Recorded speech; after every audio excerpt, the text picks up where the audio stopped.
I'm Sonny Liston, I'm Jack Dempsey, there's no one like me. I'm from Nairclaw. There's no one that can match me. My style is impetuous, my defense is impregnable.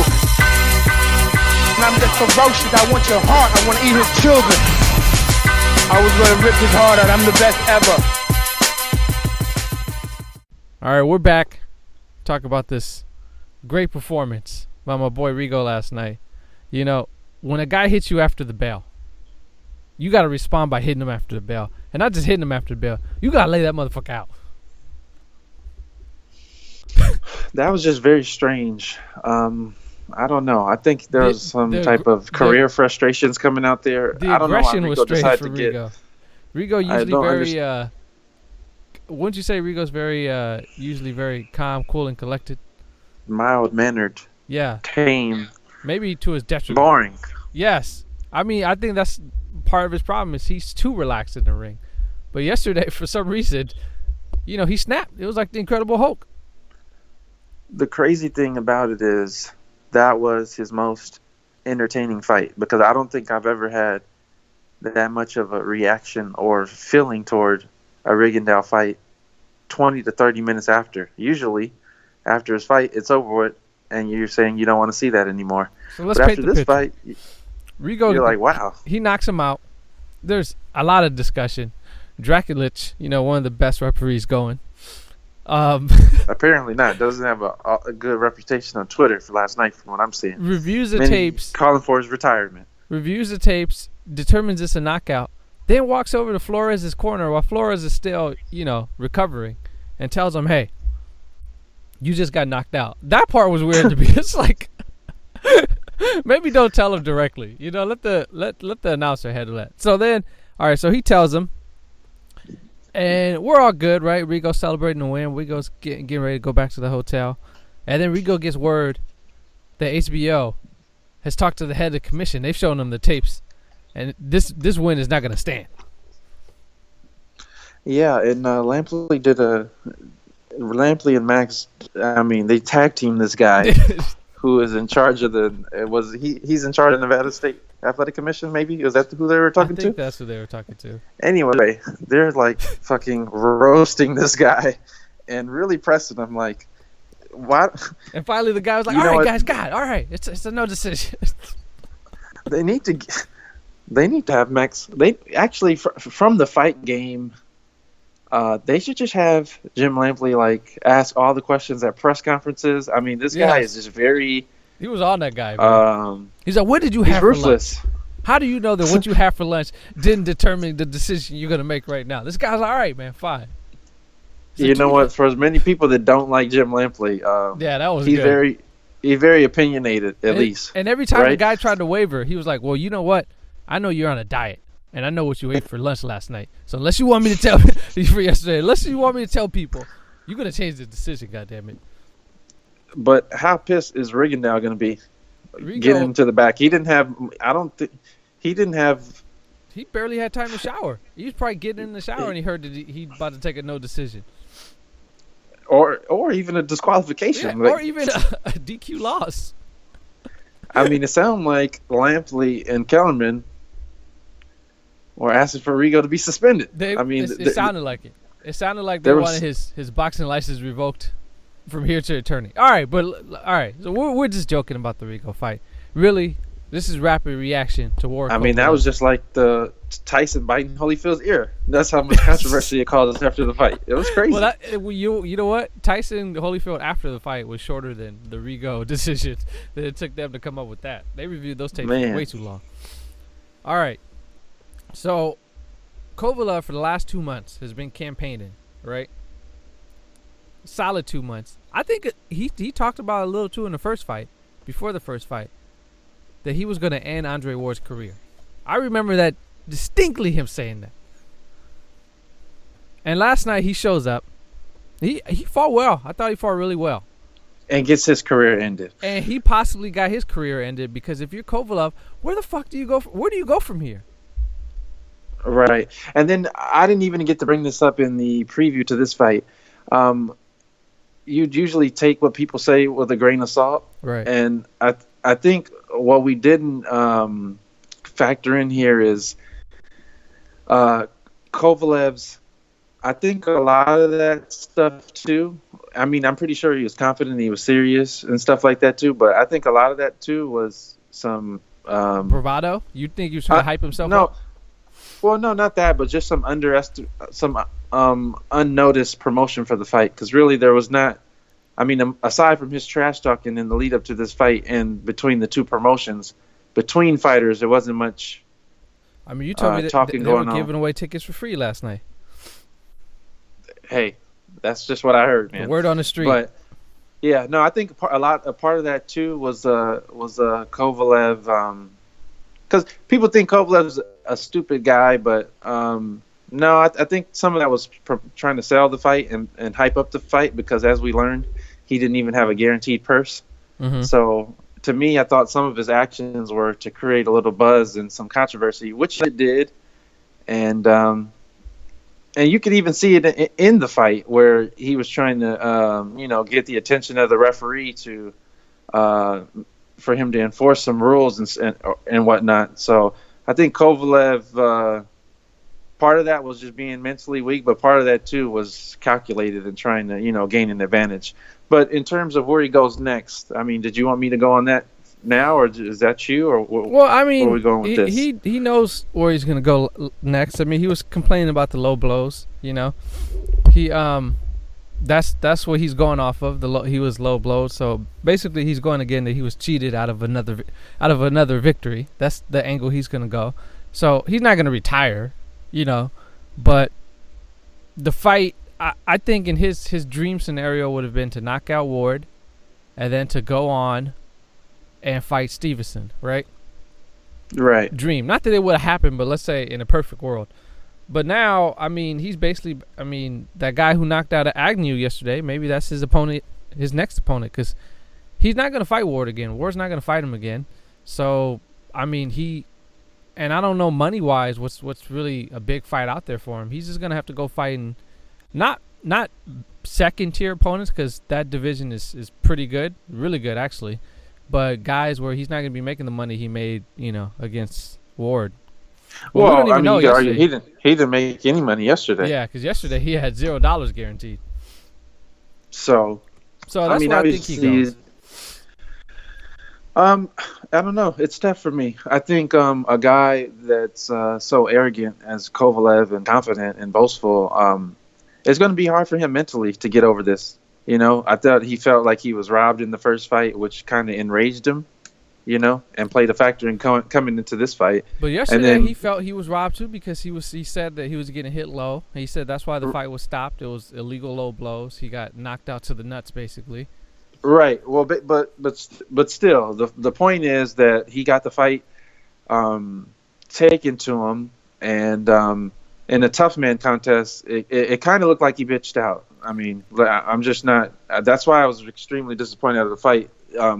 Because coming into the fight, he said he was going to be the crusher. Well, if you're called the crusher and the guy is, even if he's being dirty, he's putting his will on you.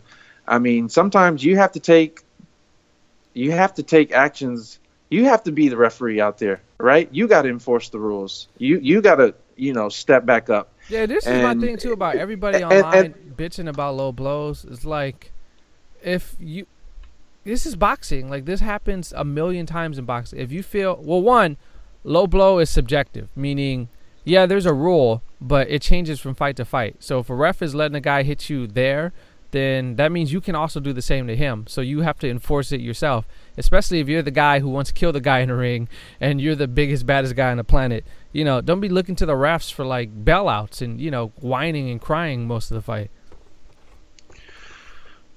Right. And the thing is, too, like, we see this in other sports, like when you get to the playoffs and stuff like that.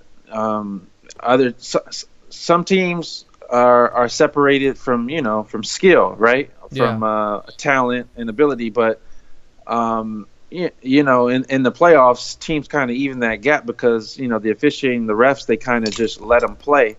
And what other teams' strategy is to just get extremely physical, and they may get warned by the ref or get a penalty, but you set the tone for the fight. and it's up for the other side or the opponent to retaliate. If a guy is being physical to you, you push him back and you start a skirmish, and then that brings more attention to the ref to where they start calling it tightly. How many times do we see this in sports? The first time we see it all the time. Ward hits, where Kovalev feels that Ward's hit him low. Kovalev you hit him just as low, right? The ref has to then acknowledge the low blows, and the situation gets rectified from there. Or you end up with, we get a disqualification. One of the dirtiest fights of all time. Yeah, but it's like either way. I don't know. I'm seeing all this stuff online about how this fight, they're gonna contest this fight. This fight should be a no decision. I think even Tony Weeks, the referee, apologized. He said, "You know what? You're right." I was retweeting it, but I think it's a fake account. It has to be a fake account because, and I read some other people like Rafael, for instance, who said the shot might have been low, but Kovalev was bent over, and then similar to when you get hit in the back of the head, if you put yourself in that position, sometimes they don't call it. Like when who knocked out Donaire? Who am I thinking about? Walters knocked out in the back of the head. Yeah, in the back of the head, but Donaire was out of position from a punch he just took and a punch he just missed, and that's what happens. Right, but not everything is to the letter of the law. Basically, it's like it changes fight to fight, and you have to adjust. I will say though that even though people are arguing that Kovalev's trunks are high, you could kind of tell where like his navel is and stuff like that. So the last punch was definitely a low blow, and to me, I've watched it several times. That's just a blown call by the ref, but that's what happens. I think more so the reason why Weeks stopped the fight wasn't that because Kovalev was hurt. He was hurt, and it was a low blow, but he wasn't really defending himself. So Weeks, in my opinion, he blew the call, didn't see it, so he's assuming it's a body shot, and he stops the fight because Kovalev's not punching back. But haven't you? This is the other weird part too. No, I watched it a few times. Like there were like 2 or 3 low blows.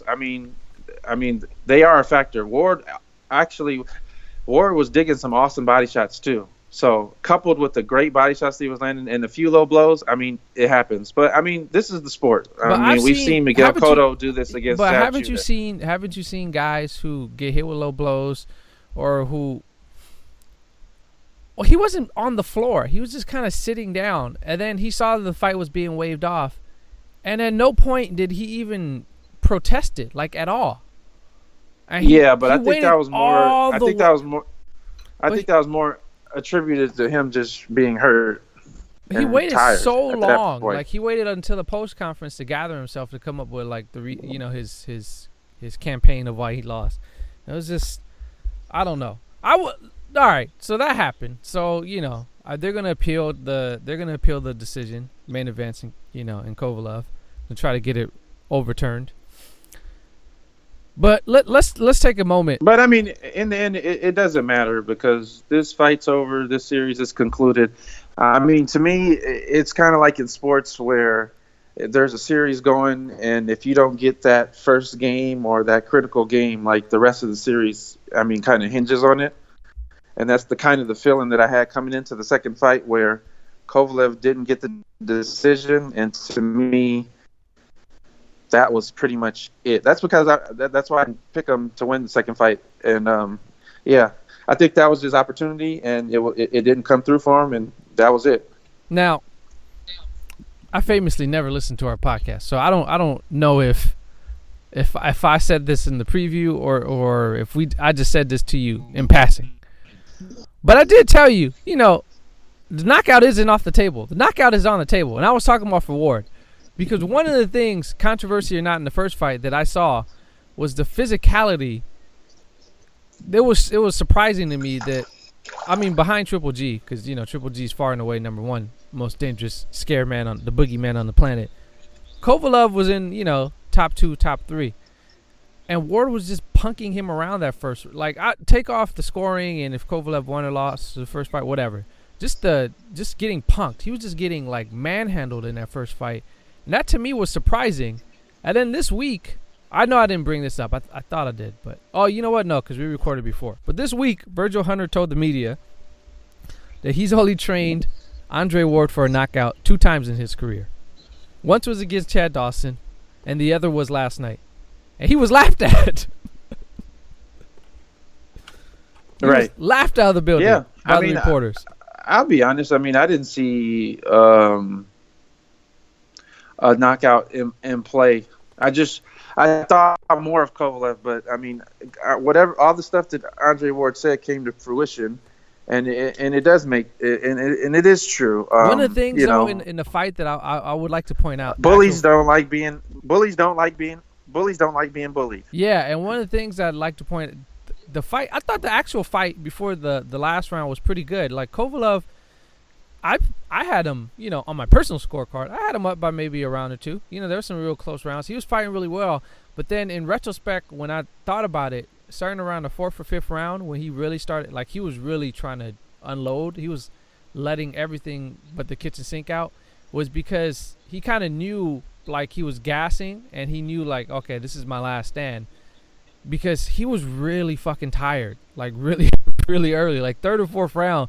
You could see they both were tired, but I think Ward was tired because Ward trained for a different fight. Kovalev kind of trained to maybe not get gassed out, and it just happened to got gassed out.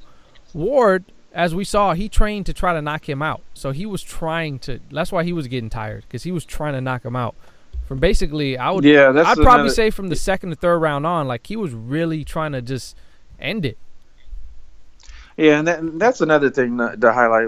Another disappointment, like Kovalev's stamina was just complete dog shit. But we see this. This is the elite. No. Well, no, this is the elite we see level this, of though. boxing. And for you to sit up in here and gas out in 2 to 3 rounds. No, but we see this. It's pathetic. I'm sorry. We see this though, because guys. Canelo has never ever gassed out. Hold on. Let me make my point. Seriously. Let me make my point.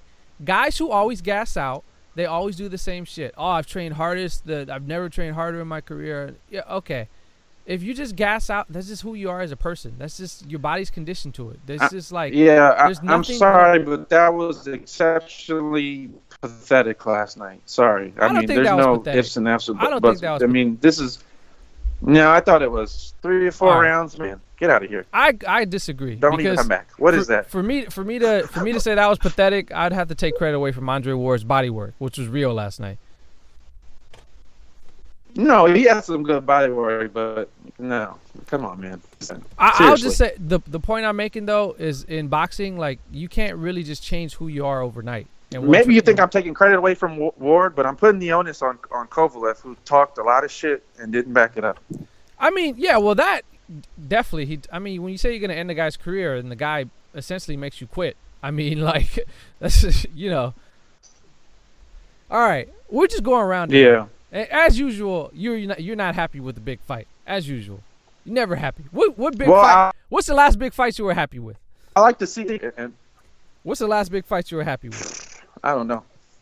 I'm not sure. You're not sure. All right. I mean, it was a good fight, but I would have liked to. I don't know. Kovalev just wasn't ready, man. He's not. He's a great fighter, but at the top of the top, there's a separation between the elite of the elite, and those two qualities, maybe they tie in together. Maybe they're the same thing. It's character and will.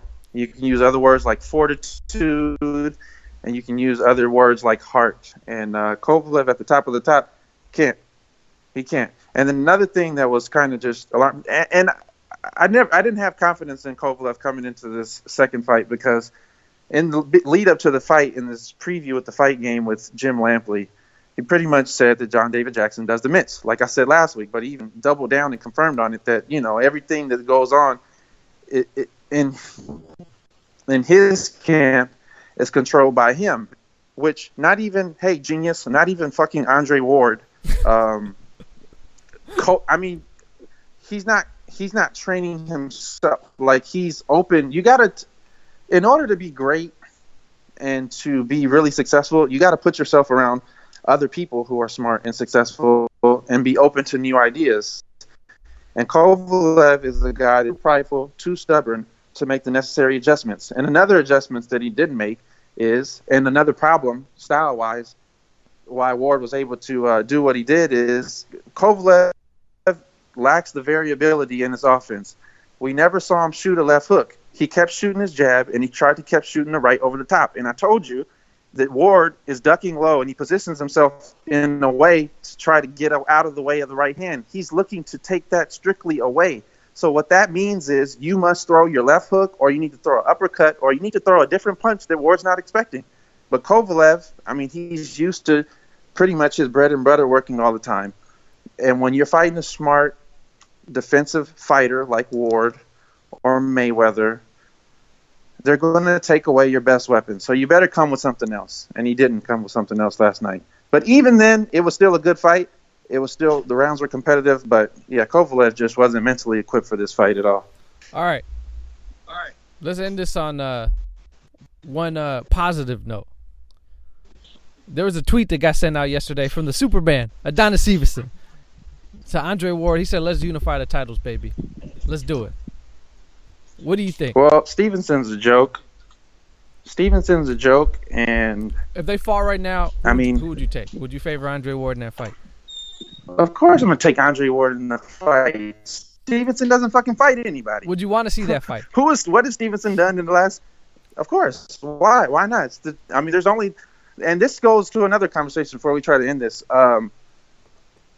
There's nothing, if he doesn't get this fight, this was a type of retiring type of performance for both fighters. Kovalev could retire too. Yeah. And go away Kovalev don't retire on this and never come back. So he showed no heart. But that's credit to Ward too. Took the fight to him, which was smart, and he saw that he saw that. But Ward could retire too, because this was his pay-per-view. These last two fights were his big pay-per-view fights. I mean, he made career high purses. Whether we could debate or not whether you think these were tough fights for Ward, but he's never been marked up like he has been in these last two fights. No, these were the toughest fights of his life. Period. Yeah, so I mean, there is no name at cruiserweight. There's nothing for him at cruiserweight, right? Yeah. There's no budding. Ward's in a tough position because 175, historically the biggest names or the big pay-per-view fighters aren't really at that weight class. You got your bread and butter around 147, maybe 160. Like, there's no Canelo for Andre Ward to fight, Yeah. And to me, now in retrospect, I'm thinking that's why he was pressing so hard to get the Golovkin fight, because that's the only guy with a big name around his area, his weight classes that he could get in the ring with them, and make a pay-per-view fight. So, I mean, I don't see what's next for Ward. I think the only thing next for him, I'm sure he's so competitive he'll keep fighting. Yeah. But in terms of just big fight, he would have to do something crazy. Like Virgil Hunter in the press conference talking about him versus Anthony Joshua. Yeah, that's crazy. Ward, I love Ward, but come on, man. I don't want to have to go to your funeral, Andre Ward. But, I mean, like Kovalev, Joshua gasses, man. So maybe Ward keeps digging into that body. But unlike Kovalev, right, Joshua hits maybe 100 times harder than Kovalev. I think for Andre Ward, honestly, realistically, it's either retirement or Adonis Stevenson. That's it. I know how people feel about Adonis Stevenson, but that's still a huge fight if that happens. Like, Adonis Stevenson is still the lineal light heavyweight champion. Yeah, but whatever. Yeah, you see, you're speaking from a boxing hardcore fan's perspective. I'm just talking. No, not a hardcore perspective. No, I'm just talking from a casual. Stripped of him. I think the ring stripped him of that status. Well, he's still the guy. He's still the guy who beat the guy who beat the guy. They didn't strip that from happening. They didn't go back in time. But Stevenson's the only other big name out there for Ward, realistically, because he's not moving up to heavyweight. Like, he's not. That's not happening. And at cruiserweight, like, he can move up and be a cruiserweight, but no one will care. Well, then also, too, another thing is, if he wants to make that fight, he's going to have to go to Montreal, because that's where all the money is. Yeah. I don't think he has. Because, it's not a Vegas fight. I mean, stylistically, you can make anything a Vegas fight, but it's not a Vegas fight. Yeah, stylistically too. The money, if go ahead, sorry. Stylistically, that's I mean, that would be an interesting fight. I mean, because Stevenson is just not a rough fighter, like, at all. So yeah, Stevenson's had stamina issues, and I'm not even using this to compare him against Kovalev because they are different fighters, but their bread and butter is they like to shoot that straight. So I mean, Ward's smart enough to be able to get out of the way. You know, maybe it'll take him some rounds to figure it out, because I think on a single punch, Stevenson's far more explosive than Kovalev. Yes, definitely. So he would probably have to get used to that heat coming, that fastball, like when you're, facing Chapman at the plate or something like that. Mm-hmm. It takes you a little bit to, well, you only get a few swings in baseball, but it'll take Ward a few rounds.